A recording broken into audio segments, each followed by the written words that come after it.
की वजह से नाराज है, लेकिन चीन अपनी हरकतों से बाज नहीं आ रहा। ऐसे वक्त में जब चीन को दुनिया की मदद करनी चाहिए थी, चीनी कंपनियां कोरोना की मार की वजह से दुनिया भर में कमजोर पड़ चुकी कंपनियों को औने पौने दाम में खरीद लेने की साजिश में जुटी हुई। और इसी से बचने के लिए ज्यादातर देशों ने क्या किया कि उन्होंने अपने प्रत्यक्ष विदेशी निवेश यानी कि एफडीआई के नियमों में बदलाव कर दिया। ऐसा ही कुछ भारत ने भी किया, और जब भारत ने ऐसा किया तो ये बात चीन को चुभ गई और चीन ने भारत को धमकी दे डाली कि हम आपको एपीआई नहीं देंगे। एपीआई फार्मा सेक्टर का एक ऐसा तत्व है जिसके बारे में आज हम आपको विस्तार से बताने वाले हैं, और ये भी बताने वाले हैं चीन के एपीआई नहीं देने से भारत के फार्मा सेक्टर पर क्या कोई फर्क पड़ेगा, या फिर भारत खुद से एपीआई बनाकर चीन की इस दादागिरी को खत्म नहीं कर सकता, इसकी अकड़ को खत्म नहीं कर सकता। लेकिन उसके लिए आपको सबसे पहले यह जानना पड़ेगा कि आखिर एपीआई होता क्या है। तो एपीआई होता है एक्टिव फार्मास्यूटिकल इंग्रेडिएंट। डब्ल्यूएचओ के मुताबिक किसी भी दवा को बनाने के लिए जिन चीजों की जरूरत होती है, जिन पदार्थों की जरूरत होती है, उसे एपीआई कहा जाता है। असल में एपीआई किसी भी दवा को बनाने का आधार होता है। जैसे क्रोसिन की दवा के लिए एपीआई है पैरासीटामोल। अगर आपने पैरासीटामोल का एपीआई मंगवा लिया तो फिर आप उसको आधार बनाकर दवा किसी भी नाम से बेच सकते हैं। इसके लिए आपको ज्यादा बड़ी फैक्ट्री लगाने की जरूरत नहीं होती और इसे लगाना भी आसान होता है। और अब बात करते हैं चीन से भारत के एपीआई आयात। भारत दुनिया की तीसरी सबसे बड़ी फार्मा इंडस्ट्री है, लेकिन उसकी सबसे बड़ी समस्या यह है कि वो चीन से 85% एपीआई का आयात करता है, यानी कि चीन से लेता है। जिस दवाई को लेकर दुनिया इस समय भारत के सामने नतमस्तक है, हाइड्रोक्सी क्लोरोक्विन, उसका भी 75% एपीआई भारत चाइना से ही आयात करता है। हर साल करीब $2.5 अरब के एपीआई का चीन से भारत आयात करता है।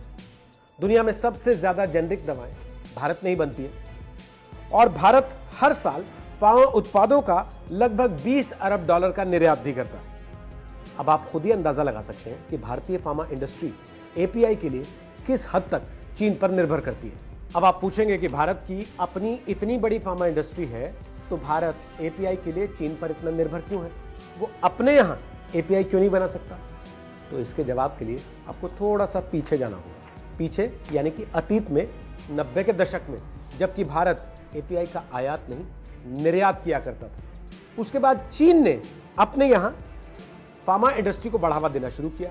चीन की सरकार ने उसे सपोर्ट बहुत हद तक किया और वहां पर सस्ती बिजली, सस्ती जमीन, सस्ती लेबर, सब कुछ मुहैया कराना शुरू किया, जिसकी वजह से चीनी इंडस्ट्री छा गई और उसने अपने एपीआई की डंपिंग भारत के बाजार में शुरू कर दी। हिमाचल के एक इंडस्ट्रियलिस्ट सतीश सिंगला की माने तो चीन के यहां प्लांट्स बहुत बड़े बड़े हैं, उनकी प्रोडक्शन कैपेसिटी काफी ज्यादा है, जबकि भारत में फार्मा इंडस्ट्री के लिए नियम कानून काफी सख्त है। राज्यों और केंद्र के अलग अलग नियम हैं, उनको मानने के तौर तरीके अलग अलग हैं, लिहाजा फार्मा इंडस्ट्री पर दबाव बहुत ज्यादा हो जाता है। इसलिए वो चीन से एपीआई का आयात कर लेना बेहतर और मुनासिब समझते हैं।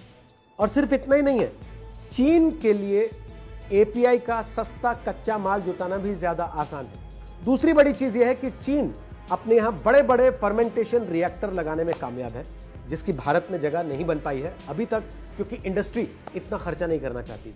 और उससे भी बड़ी बात यह कि भारतीय दवा उद्योग वो रिसर्च एंड डेवलपमेंट पर बहुत ज्यादा पैसा नहीं लगाना चाहता। तो क्या भारत कभी भी एपीआई के लिए चीन पर अपनी निर्भरता खत्म कर पाएगा? इंडियन ड्रग मैन्युफैक्चरर्स एसोसिएशन के प्रेसिडेंट महेश जोशी कहते हैं कि यह एक लंबी प्रक्रिया है, रातों रात ऐसा हो पाना संभव नहीं है। चीन के पास बहुत सारे प्लस पॉइंट्स हैं, उनके पास सस्ती जमीन है, उनके पास सस्ती लेबर है, उनके नियम कानून आसान है। भारत में सबसे बड़ी समस्या है इस मामले में आड़े आने वाले प्रदूषण से जुड़े मानक, नियम कानून और साथ ही साथ जमीन अधिग्रहण के लिए सामने आने वाली समस्या है।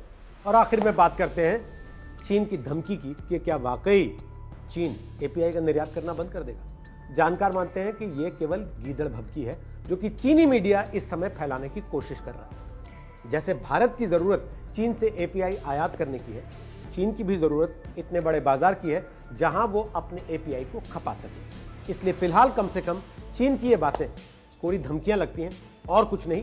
निकट भविष्य में कम से कम ऐसा नहीं लगता कि चीन एपीआई का निर्यात भारत को बंद कर सके।